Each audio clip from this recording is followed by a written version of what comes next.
Hey guys, welcome back to Etheria Restart. In today's video, we have the first skill introduction of Liliam. Now, I only watched the Twitter clip when I was out. I was out buying myself a new screen because one of my screens is screwed. So I went with the 49-inch curved one. Hopefully it works all right. Anyway, that's sidetracked.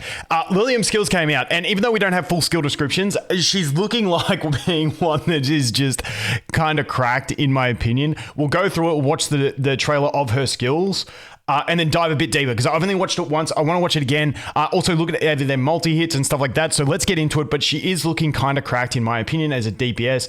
Immunity to all control and turn gauge. They say she has a self-attack and speed buff with 2 big single-target nukes. One of the nukes on the skill 2, it sounds like if she kills the enemy, it stuns the whole enemy team. So it's kind of looking like a cracked kit. I got 12 lattices in the bag. I got enough pulls to get her. I won't be able to get dupes, but let's have a look. してくれ全部任せな Liliam is an offensive type animus who embodies burst damage, execute mechanics, and crowd control. With control immunity for her passive, she ensures constant actions, while her execute mechanic and AOE stun allow her to dominate the battlefield. Additionally, her shield piercing and HP reduction abilities make her highly effective in PvP. Skill 1 deals damage to a single target and heals herself for a portion of the damage dealt. So single target attack with a heal, kind of like, dude, what's the guy with the wolves? His name Born. He has the life leech on it as well. Honestly, really like solid. It's only a single hitter, just to note as well on that one. Exclusive passive grants her immunity to all crowd control and turn meter minus effects. Skill 2 deals. So that passive, I gotta see what skill ups go into. Like, is that at max skill or is it at base? Because it's a weird one. Like, is it like once per turn? Is it like, do you know what I mean? Like, I want to see exactly how this skill is written in game before I get too excited about it, because it seems like one that maybe it's not that broken. If it's like, you know, gains immunity to 1 instance of control, that would kind of seem balanced. Now, I'm just seeing here she's on Revelation, so it makes me assume that her skill 3 is multi-hit, so we'll have to check that out. But yeah, the passive, once again, on paper, from what they say, she sounds absolutely cracked. But as always, you got to wait and see how the actual skills are written, how she functions, and how she actually works in game. So I'm probably just going to pull her on day 1 straight away, because I'm really excited about her kit and stuff. But for you guys, I always recommend waiting and seeing how they go. But she looks like a PvP beast, and having self-attack buff means you no longer have to worry about an attack buff to get maximum damage. All you got to bring is Death Shred, and then you can do pretty decent in bosses. So I think she's probably going to be decent there as well, because a lot of the annoying control effects in bosses as well, she gets to ignore them. But we'll talk about a bit more about that in a minute. 2 instances of single 2 instances. Damage. The damage increases based on the target's missing HP. If the target's HP falls below a certain threshold, it is guaranteed to be stunned. If the attack kills the target, all enemies are guaranteed to be. Now, when is this could be cracked? Like, because once again, the wording of this is very sus. Guaranteed to be stunned. Does that mean this cannot be resisted? I'm assuming immunity would still stop it, but I don't know whether it's like 100% activation rate, or it's like if the enemy's killed, the enemies are stunned and cannot be resisted. If it is just a cannot be resisted, this is kind of cracked, in my opinion. Like, this is kind of crazy if it can't be resisted. If it can, then it's balanced. But we got to wait and see. Because like then you don't even have to worry about the 90% threshold, even with accuracy. I mean, you're probably not going to build it with accuracy anyway, I don't think. But dude, that's kind of crazy. Stun. Ultimate skill grants herself increased attack and increased speed, then deals massive single target damage. If the target's HP is above a certain threshold, the damage is increased. This attack ignores shields and reduces the target's max HP by a portion of the damage dealt. Okay, can I just say, first of all, that looks sick, that animation. It looks like... Wait, let's go back through that again. I want to see how many hits it is. Ignores shields and reduces the target's 1, 2, 3, 4, by a portion of 5. It looks like 5 hits, but like, you know, it's kind of like, I feel like Viper's skill 3 feels like it's hitting multiple times, but it's only 1 hit. So we got to see that, but they do have her on Revelation.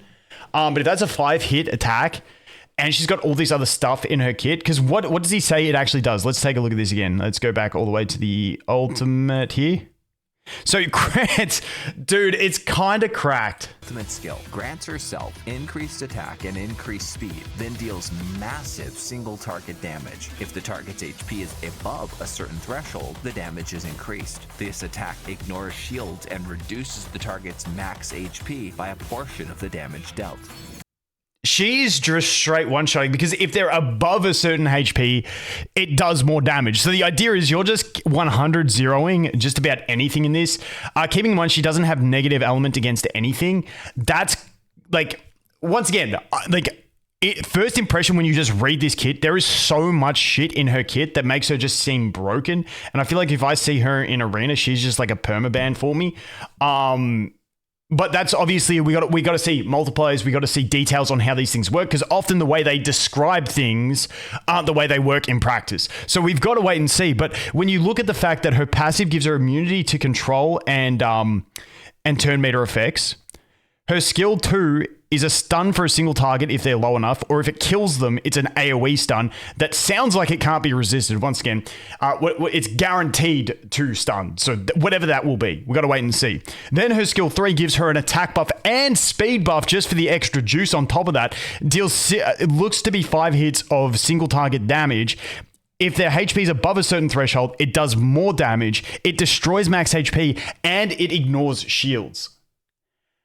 I mean, tell me that's not a threat. Let's go through the rest, see what it has. It's max HP by a portion of the damage dealt.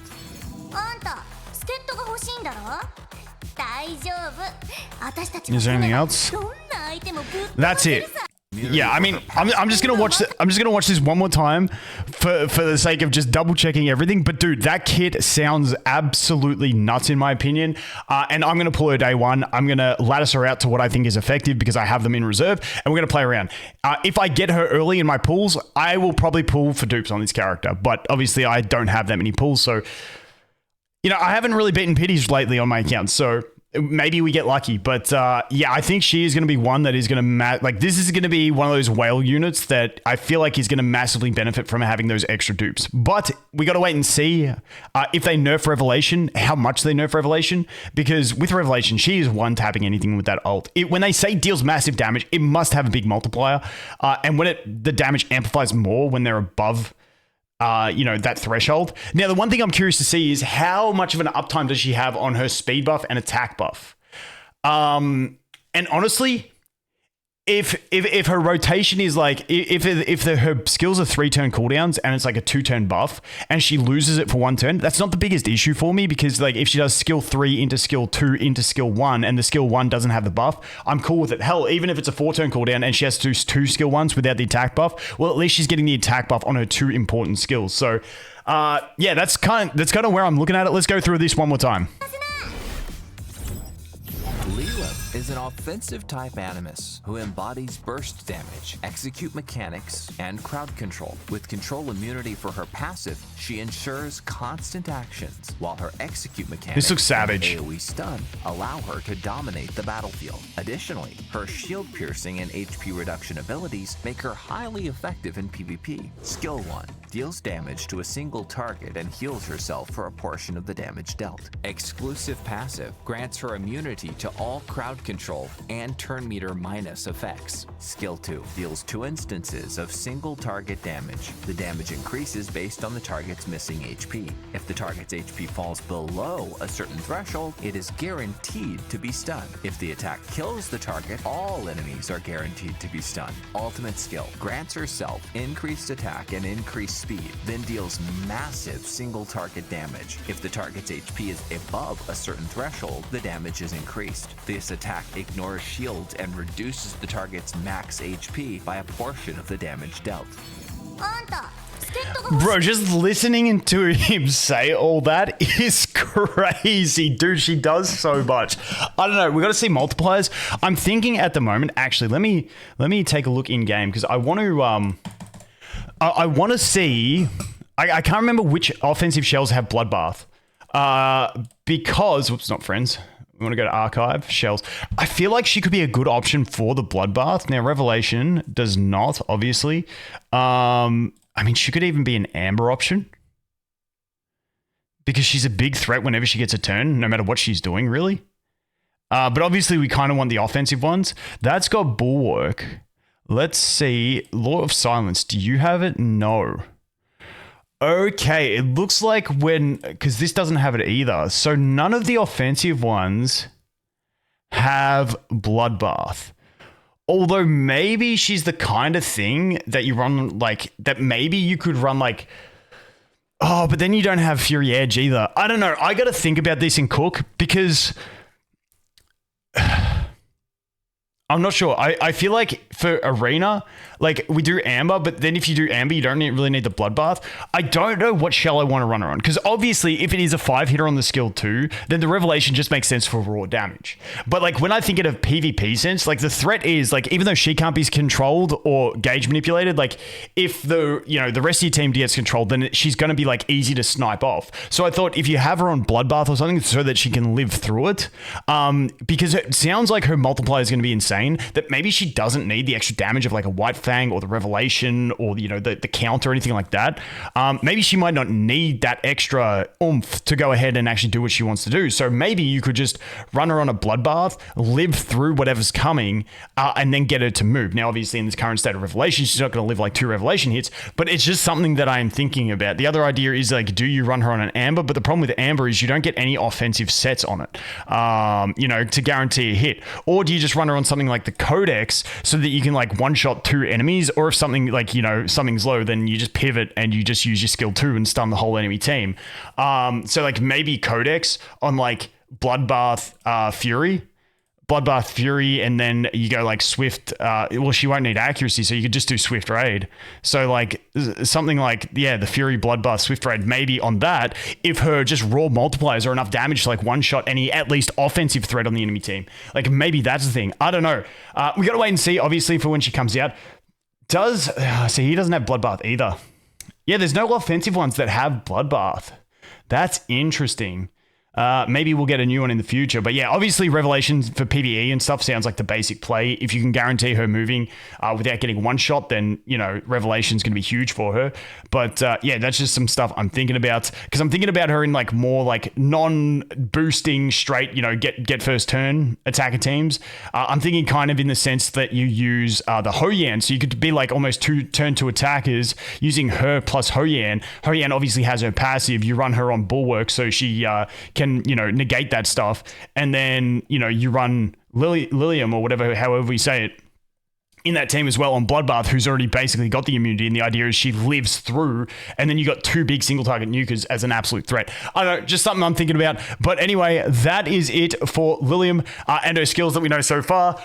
Once we see full skill descriptions and stuff, I'll get back to you guys again. I will be pulling her straight up. That's the decision I've made based off this, unless her skills look absolute dog shit when they release the actual skills and put her in the game. But yeah, if the skills look half decent and read the way they describe them, I'll just pull her straight away and let you guys know. I'll lattice her up and we'll have some fun, because I'm dying to have some fun with some characters. So that's where I'm at. Let me know what you guys are thinking. Once again, for anyone not sure, I would always recommend waiting, seeing how they function before you actually decide whether you pull or not, because in this game, we know resources are fucking tight and you don't want to blow it on something that ends up not being worth it. So that is going to be it for this one, guys. As always, thanks for watching. Hope you have an awesome day, and I look forward to seeing the next one. Cheers.